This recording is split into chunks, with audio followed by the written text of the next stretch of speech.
Welcome to the Wayne Bennett Podcast, celebrating West Virginia's people, places, and the culture of Southern Appalachia. Now here's your host, Wayne Bennett. Welcome to the Wayne Bennett Podcast. This is episode 28, and today I get to talk a little bit about sports. First, I'd like to give a shout out to an old buddy of mine I used to play Midget League football with years ago, Daryl Mann from out Shady Spring area. We played together on the East Beckley Wildcats. Back at that time, Shady Springs did not have a Midget League football team, and so some of the Shady boys came to our East Beckley and played with us, and Daryl was an accomplished football player and went on to play at Shady Spring High School and made a living there for a while selling pots and pans and did a great job and teaching a little bit of shag dancing. So, hey, Daryl. And also, I'd like to give a shout out to Butch Keaton. I mentioned baseball coaches, but Little League, one of the episodes a while back, and Butch coached in Little League for several years and had a very successful program, did a good job teaching the kids, and pretty accomplished golfer himself, too, and like to say, give a shout out to Butch. And if you got to see the baseball game that was played in Iowa just past Thursday, I think, the field of dreams, it was something else. First of all, I like baseball movies. I like movies like The Natural or Bull Durham, and then I like Kevin Costner, Dancing with the Wolves, and of course Field of Dreams and Bodyguard. And I thought the idea of playing an actual baseball game on that site was great. They had about 8,000 fans, I think, and the Yankees were playing Chicago White Sox, and it couldn't have been better scripted. I mean, the White Sox led most of the game, and then New York came back, took the lead, and the White Sox won the game with a home run there at the end, and it was, I think the final score was 9-8, and it was just made for television, made something to watch. Plus, I think it was good for baseball, and there's been a lot of rule changes, a lot of things that have happened in the past, and baseball's been around for over 100 years, and I like the game, and just the idea of when those players at this ball game, along with come walking out of the corn field to play ball, I mean, it sent cold chills up your spine, and I think it's something good. I think baseball has announced that they're going to be back next year, so we'll see if they can replicate the first edition. But it was good. Enjoyed it, and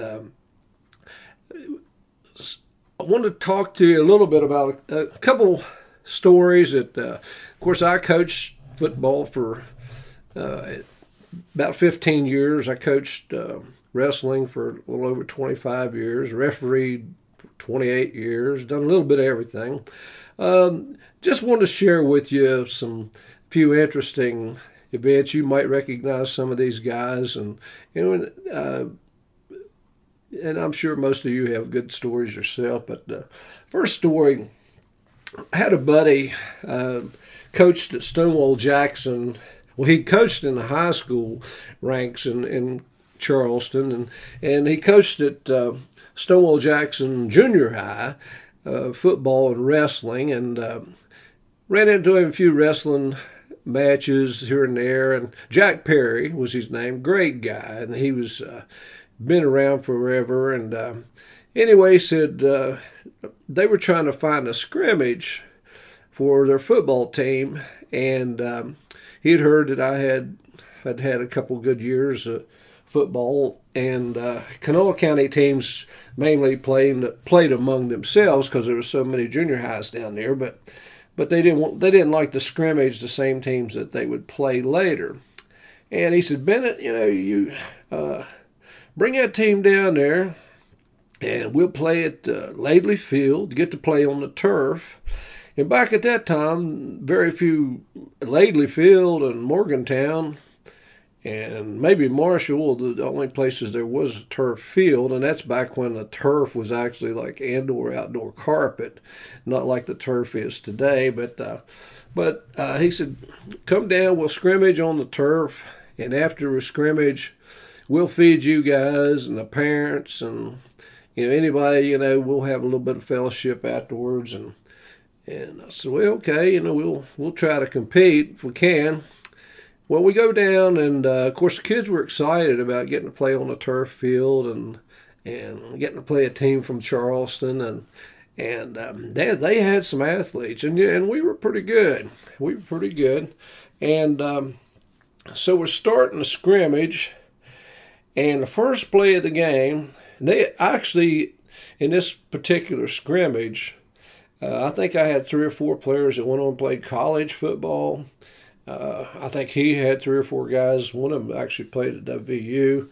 But anyway, they first play, we were on defense, they were on offense. And they run a play off tackle. And my corner back on defense, he comes up and he hits the kid. And I hadn't been around Coach Perry when he was out on the football field. I'd coached against him in wrestling, but I hadn't been around him. Well, man, he starts hollering, man. And he runs over and he grabs my kid by the jersey and he jerks him up off the ground. Well, here I am standing there and I think, is this guy crazy or something? And jerked my kid up and he got right in his face and he said, that's how you hit somebody. Did everybody see that? That's how you hit somebody. And so immediately, kind of eased everything, and I knew the guy was into football. And I'm telling you, we ended up, they never came to our place because there was some restrictions on travel for the junior highs, but we went down there 3 or 4 years, I think, and they always treated us good, fed us, fed the parents. I mean, it was great.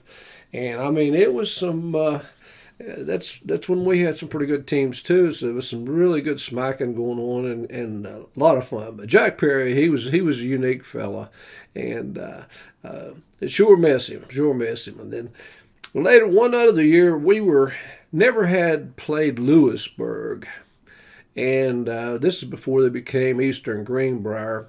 And Lewisburg had junior high had won something like 35, 36 games in a row. And anyway, we got hooked up with them, signed a 2-year contract, and they were building Eastern Greenbrier, so we knew Lewisburg was not going to be around too long. And so here they brought their 36 game win streak, and they came to Beckley. And it was a pretty good ball game, but they weren't quite as strong as I had anticipated. And a little suspect about some of the wins they had against smaller schools. But, I mean, they were legitimate. They were a pretty good team. But anyway, we had the lead, and it was, I'm not going to mention the coach's name, but it was in the middle of the third quarter, and the head coach of Lewisburg, walks out on the field. Now time is running, and he walks out on the field, walks up to the head referee, and puts his hand in his pocket and reaches in and grabs some money and pulls it out. And he said, what's it going to take for me to get a call? And, of course, immediately flags are flying. All the referees throw their flags up in the air, and the guy standing out there in the middle of the field with money in his hand. And I mean, I didn't even know what was going on. And the referee said, you're going to get one now. And they gave him a unsportsmanlike, and I think he ended up tossing him out of the ball game. a little later when it got a little more heated, but I had never seen anything like that before, and it was kind of interesting. Hadn't seen anything like that since either.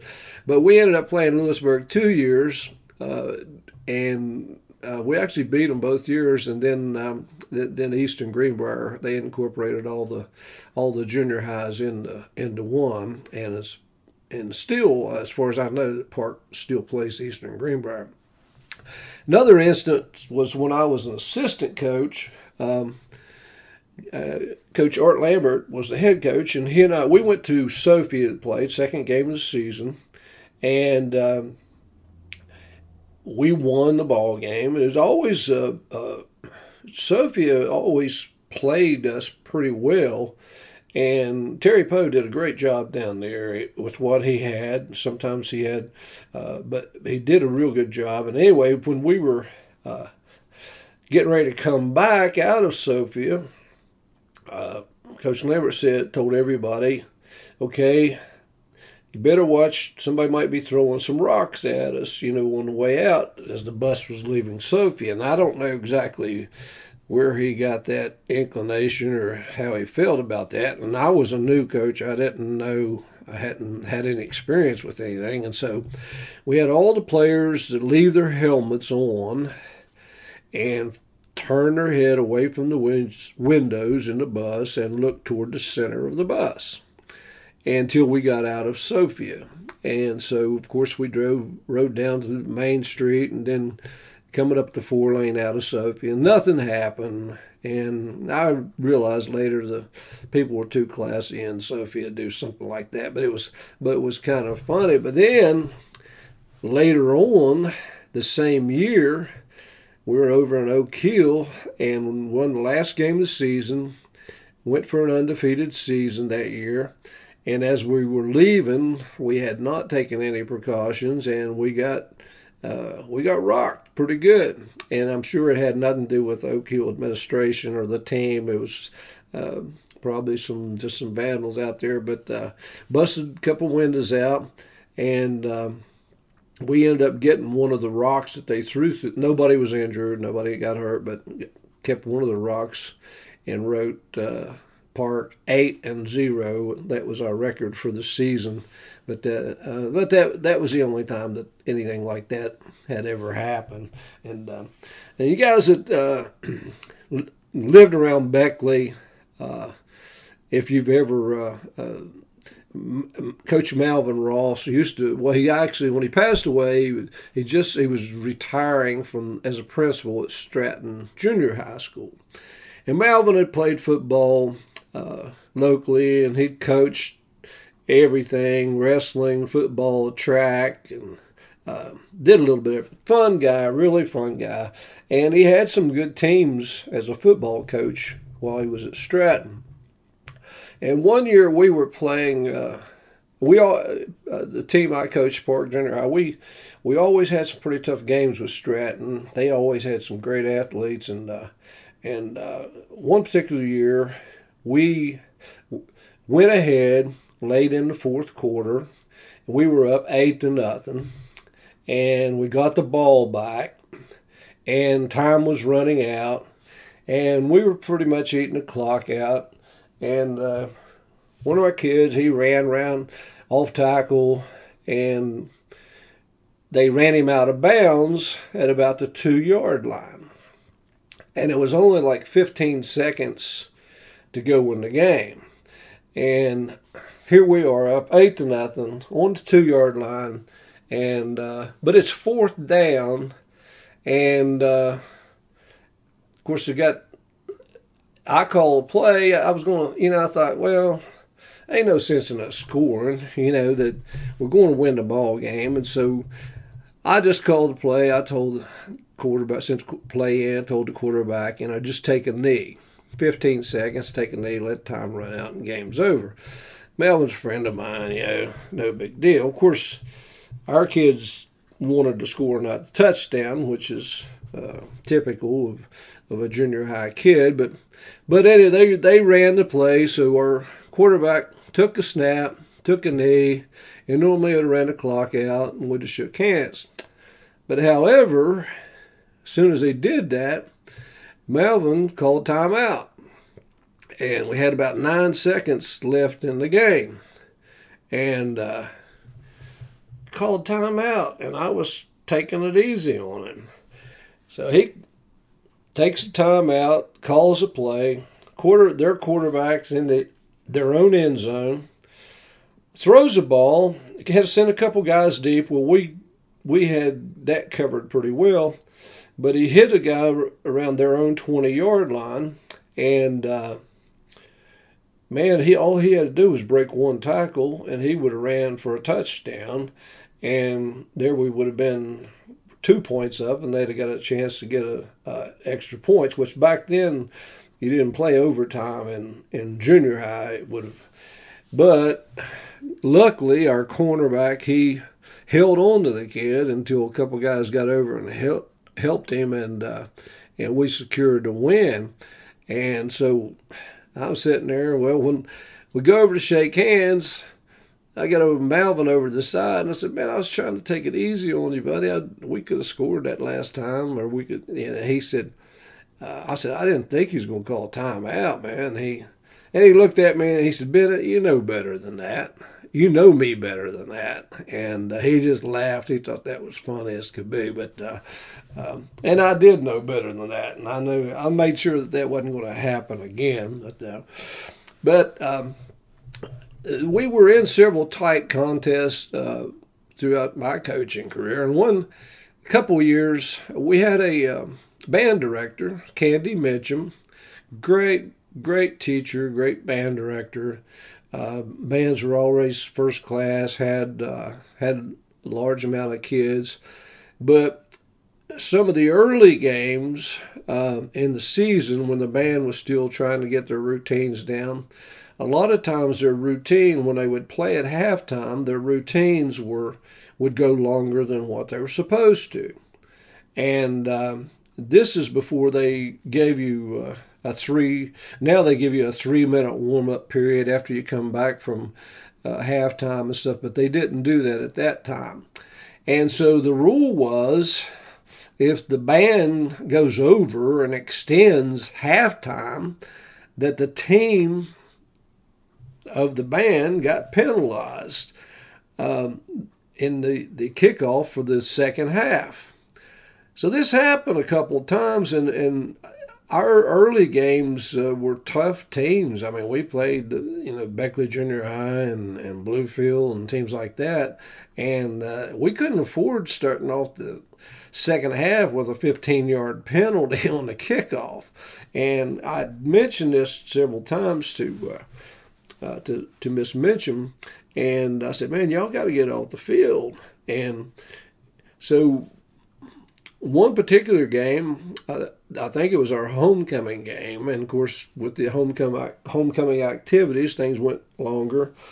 And so we come up out of the dressing room, and I told the guys, I said, "Run to the bench, don't touch none of the band people," but they had to kind of run through the band who was scattered out all over the field, and so we did. And I caught a lot of flack over that later, but we didn't get penalized. And then after that, the band kind of took care of their routine and everything. And then we always had a good relationship, but it was kind of tense there. I hated to lose a game because we started out with a penalty the second half, but we never did. That happened.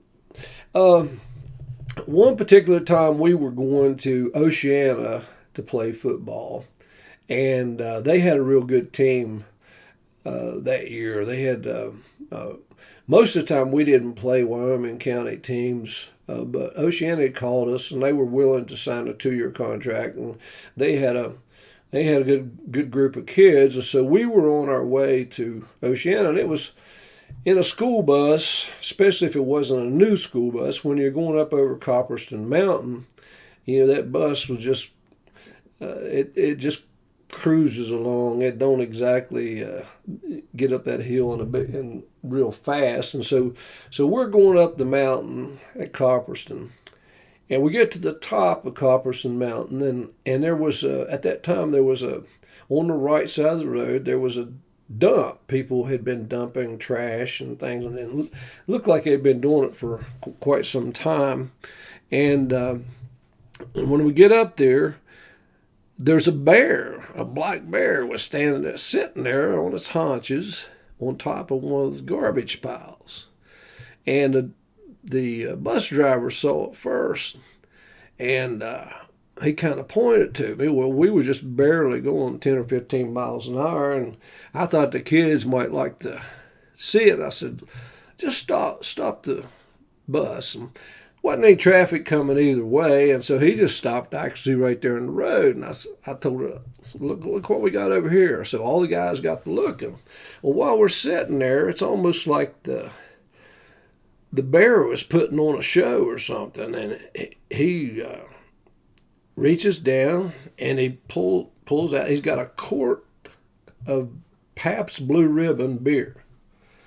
Now, I don't know how much beer actually was in it, but it was a quart bottle, and he turns the bottle up, takes a big drink of it. Of course, all the kids start laughing and everything, and Bear just enjoying the heck out of it. We sat there for about 5 minutes watching that bear, and he took 2 or 3 drinks, and I turned around and I said, well, now, guys, you know what kind of beer that black bears drink. That's one of them things. But that was just one of the cute stories. And I would be remiss, this is not a football story, but I would be remiss if I didn't tell this one.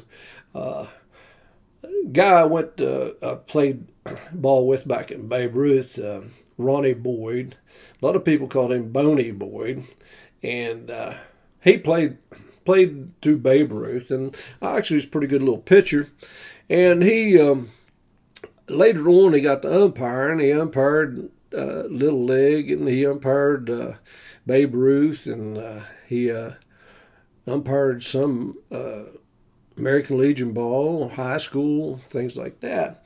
And he was a little different about some of the calls and those kind of things. You never knew what you was going to get into. And he kind of had one of these high-pitched, scratchy voices, and sometimes people would critique him a lot. But one particular time, my son John was playing in Industrial League baseball. This was after high school.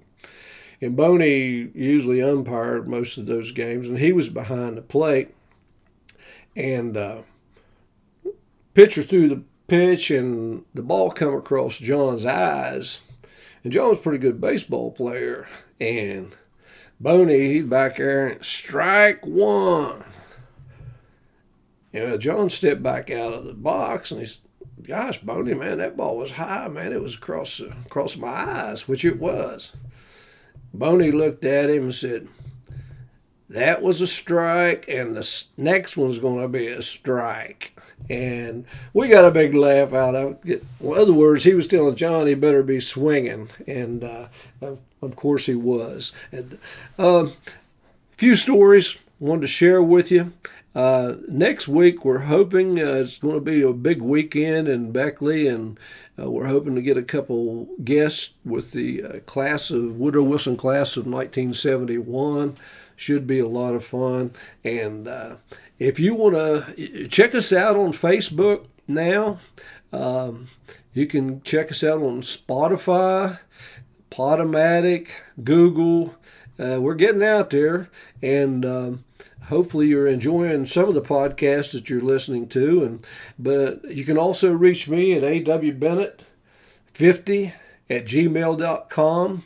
And remember, if you're not dead yet, you're not done yet. And we're going to leave you with a song that a lot of winning coaches like to hear. And till that time, till next week, God bless you.